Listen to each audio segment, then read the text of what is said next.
Berat stuck, apa nak buat? So, video ni khas untuk orang yang tengah buat weight loss journey series and tengah dalam stage stuck version. So, dalam weight loss journey series, kita ada 3 step yang selalu Nini bahagikan.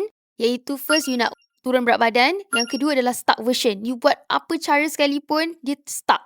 And last sekali, yang ketiga adalah when you achieve your ideal weight, you nak maintain berat badan.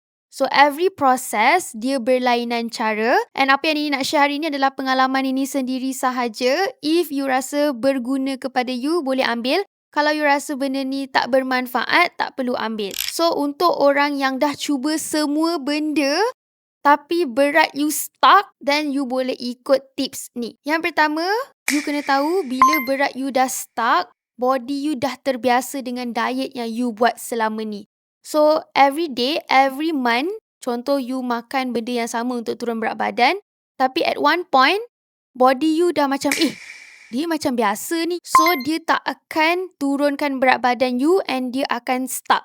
So, you nak achieve your target weight, mestilah you nak turun lagi. So, apa yang you kena buat dalam proses stuck ni adalah number 2, iaitu you kena buat reverse dieting. Apa tu reverse dieting? Reverse dieting ni macam you bagi signal dekat your body yang you dah tak buat the same habit yang you buat selama ni and you tukar cara. So, your body akan, benda barulah. So, dia akan bergerak semula.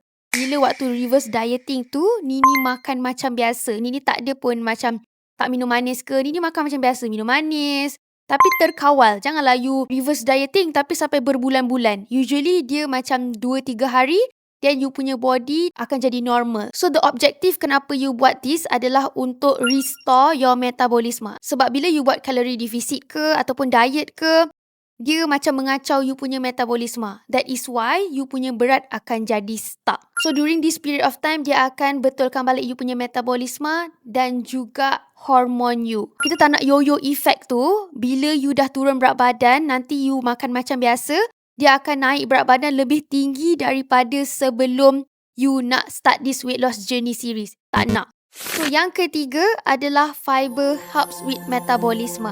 Waktu berat you stuck, ada banyak masalah akan berlaku. Contoh, tiba-tiba muka you akan naik jerawat because dia kacau hormon. And then you susah nak membuang. Ada banyak benda yang dark side bila you tengah buat weight loss journey ni. So, untuk memulihkan balik, you boleh ambil fiber. Sebab fiber helps with metabolism. And contoh makanan-makanan yang ada fiber, which is pisang, sweet potatoes, kiwi, pumpkin, brokoli, carrot and apple. Itu untuk orang yang tak nak spend supplement fiber. So depends, setengah orang suka spend, setengah orang nak daripada pemakanan. So it all depends on your lifestyle and your preference. So macam Nini akan start dengan protein. Contoh protein adalah ayam, ikan, seafood. Lepas tu, you boleh makan fiber, sayur, buah-buahan.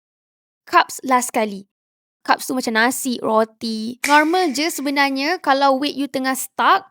Cuma you kena tahu ada 2 kategori orang. Yang pertama adalah dia memang dah berjaya turun tapi tiba-tiba berat dia stuck.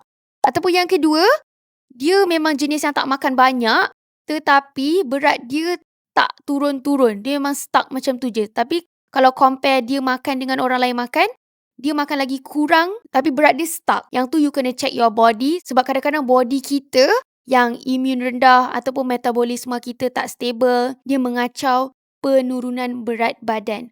So, untuk next video, Nini akan lebih terangkan what do I eat in a day after losing 38 kg in a year. Disclaimer, semua ni pengalaman Nini sahaja. Kalau you memang nak start weight loss journey series, please consult dengan orang yang ada lebih pengetahuan. This is just my sharing. Ambil kalau rasa berguna. Kalau suka video macam ni, boleh like, share and subscribe YouTube channel ni. And kita jumpa dalam next episode. Bye, annyeong!